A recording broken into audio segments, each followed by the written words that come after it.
Aujourd'hui dans le Bitcoin, pas mal d'engouement dans les commentaires à propos du concours cette semaine. Ici on a par exemple Ski19 Gaming qui dit « Imagine je gagne les 50 $. Eh bien, Ski Gaming, Sky Gaming, je suis heureux de t'annoncer que tu peux continuer à faire tourner ton imagination parce que c'est pas toi qui as gagné. C'est vraiment dommage. Alors pour être plus sérieux, les participations pour le concours commenceront aujourd'hui et vous aurez plus d'infos dans la vidéo. Qu'est-ce qui se passe sur le RSI? On a vu, la semaine passée on se fait rejeter par cette résistance ici, gros rejet. Et en plus, si on s'est pas fait rejeter par cette résistance, on aurait pu se faire rejeter par la deuxième résistance légèrement plus haut. Donc là, on a deux grosses résistances à péter pour repasser théoriquement ici en tendance haussière. En tout cas, sur le RSI, hop, rebond, et après, on peut potentiellement toujours plus monter. Et sinon, bah, support vers ici, support. Ici, on a deux petits rebonds, 2, 3, 4, petit quatrième. Et pour l'instant, on reteste ici une cinquième fois ce support. Et si on pète ce support à la baisse, eh bien, ce support va se transformer en rouge, en grosse résistance. Sinon, en 12 hour candle, on voit également que les MA20 font office de très grosses résistances, très précis ici en 12 hours. Comme on peut le voir ici, on s'est toujours rejeté pile par les MA20. Et également visible en jour lit, mais en 12 heures, c'est moins ambitieux les targets. Et dans le trading, il faut jamais être trop ambitieux. Voilà, donc ici, 12 hour candle, qu'est-ce qui se passe?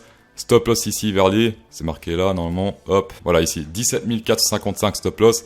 Target 1 ici vers les, c'est marqué là également 26 700, donc c'est assez élevé. Risque récompense 3,26, c'est assez rare qu'on a des très bons trades comme ça. Alors bien sûr, ça c'est 11%. 11% c'est pas peu, mais après on ajuste son budget trading pour que ça fasse par exemple 1% ou 2% selon votre risque management. On va faire un petit tour sur l'indicateur clown, Crypto Fear Index, juste pour rigoler un peu. Ça fait maintenant depuis 10 mois ou 2 ans, 3 ans qu'il est dans le rouge total. Non, ça fait pas 2 ans, mais ici regardez, ça fait depuis mai qu'il est dans le fear total, comme on peut le voir ici. Il a jamais été dans le fear total comme ça pendant autant de temps. Après, il me semble que c'était un bottom, c'était quoi? Ouais, c'était le crash Covid, et là c'était quoi?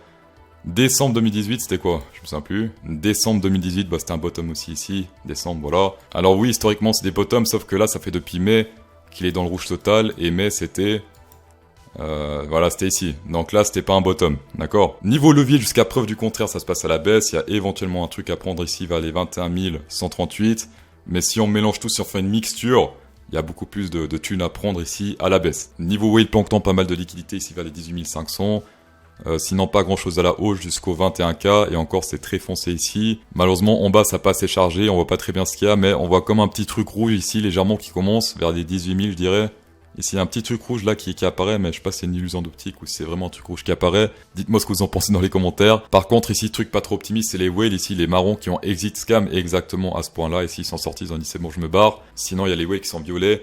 C'est les whales teenagers, adolescents, ceux qui possèdent de l'acné encore. Eux, ils sont en train d'acheter à fond, pendant que tous ceux qui sont plus bas vendent ici, et même les gros whales vendent. Donc ça, c'est un peu spécial ce qui se passe là. Les très gros ont peur. Ceux qui sont légèrement plus petits sont très bullish, et tous les autres qui sont plus petits, ils sont en mode neutral. Donc eux, ils achètent pas, ils vendent pas, ils sont en mode... ils restent plus ou moins dans ce niveau. Et ici, on a le price drawdown from ATH, c'est-à-dire que c'est le pourcentage de chute depuis l'ATH. Ici, crash Covid, il a fait un 75, un truc comme ça, depuis l'ATH. Et là, il a fait exactement la même chose. Et c'est pas la deuxième fois, ni la troisième fois, il a déjà fait ça plein de fois. Il a fait plein de crashs de moins 70%, même moins 80%, il a fait. Même tout au début de l'existence du Bitcoin, des fois, il a fait des moins, je crois, 90%.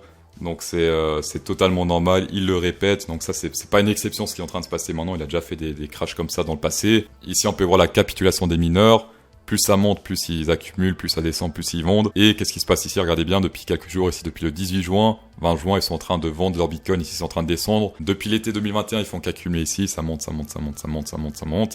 Et là, bah depuis quelques jours, ça descend.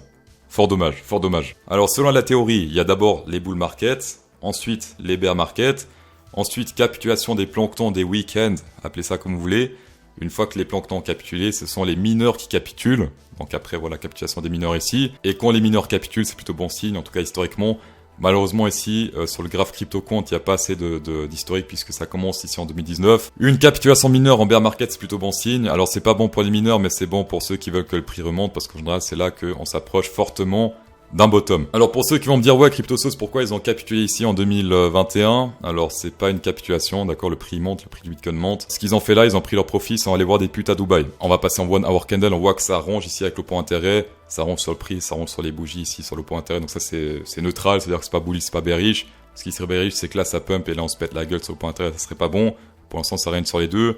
Niveau funding rate, plus de frais pour les boules mais pas énormément, ici c'était beaucoup plus élevé, voilà.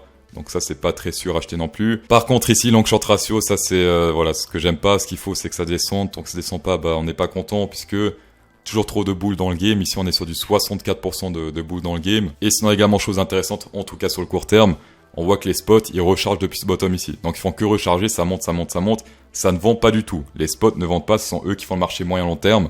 Pour l'instant, ils ne vendent pas du tout. Et les futurs aident à faire monter le prix. Et là, pour l'instant, les spots achètent toujours. C'est-à-dire que eux sont convaincus que ça monte sur le moyen long terme. En tout cas, certains whales parmi eux, pas tout le monde, bien sûr. Si on dézoome ici, qu'on fait les spots, ici, ils ont acheté. D'accord, c'était en mai. Et après, on a fait un petit 15% plus ou moins. 12%, 15%, je pense, si on prend le bottom ici. Ici, ils font la même chose et pour l'instant, ça ne vend pas du tout ici chez les spots. Sinon, on vend en description 8263 $ à recevoir sur BitGet, 4163 et 15% de trading fees de rabais sur BitGet et 4100 $ sur Bybit, tapez dedans. Et sinon pour le concours, dès cette semaine, je vous ferai gagner 50 $ en crypto dans chaque vidéo à une personne. Chaque personne qui met son user ID BitGet en commentaire, en signature, participe automatiquement pour la vidéo suivante. Vous mettez votre souris par-dessus le bonhomme vert et vous avez ce fameux ID. Il y a vraiment zéro condition nécessaire, pas besoin de faire un dépôt, même pas besoin de vérifier votre identité. Juste posséder un compte BitGet, ça se crée en 25 secondes, 20 secondes si vous êtes rapide. Et le premier vrai gagnant sera dans la vidéo de demain, tapez dedans. On va passer au round Ethereum, joli charboule ici, si on fait risque-récompense. Le risque c'est ici, hop, stop loss et récompense c'est ici. On est sur un 4,19, encore mieux que sur le Bitcoin, puisque sur le Bitcoin c'est 3,16, un truc comme ça d'après les souvenirs. Ici le risque c'est 27%, donc ce serait un peu con de risquer 27%, risquer seulement, je sais pas, 2, 3, 4, 5% grand max, mais pas 27%. Niveau support résistance RSI, c'est légèrement plus positif que sur le Bitcoin, puisqu'on a deux supports pour une résistance. On va commencer par support ici, support, support, support, et là pour l'instant on reteste ce niveau-là. On a ce support également, là c'était résistance, résistance, résistance, et là c'est un support qui se croise avec le support du bas. Niveau résistance, la rouge c'est la seule. Rejet, rejet, rejet. Si on pète ça là-haut, ça serait plutôt positif parce qu'on se fait rejeter pas mal de fois par cette résistance. Ethereum fort, Our Candle doucement mais sûrement. On répète gentiment ici, c'était ma 20, et ma 20 qui a fait office de grosse résistance dans le passé. Et également, je les support résistance, ça a l'air d'être le bordel ici, mais regardez bien. Ici, on se fait rejeter pile poil avec les clôtures à la baisse, rejet à la baisse, rejet à la baisse. Et là, on a pété, qu'est-ce qui se passe? On clôture toujours dessus, comme un support tout simplement ici, clôture dessus, clôture dessus. Et là, pour l'instant, on se fait rejeter à la hausse. Après, on n'oublie pas, malheureusement, que la tendance reste baissière. Autre chose également, le Shoppiness Index est extrêmement chargé. D'ailleurs, il commence à se décharger ici.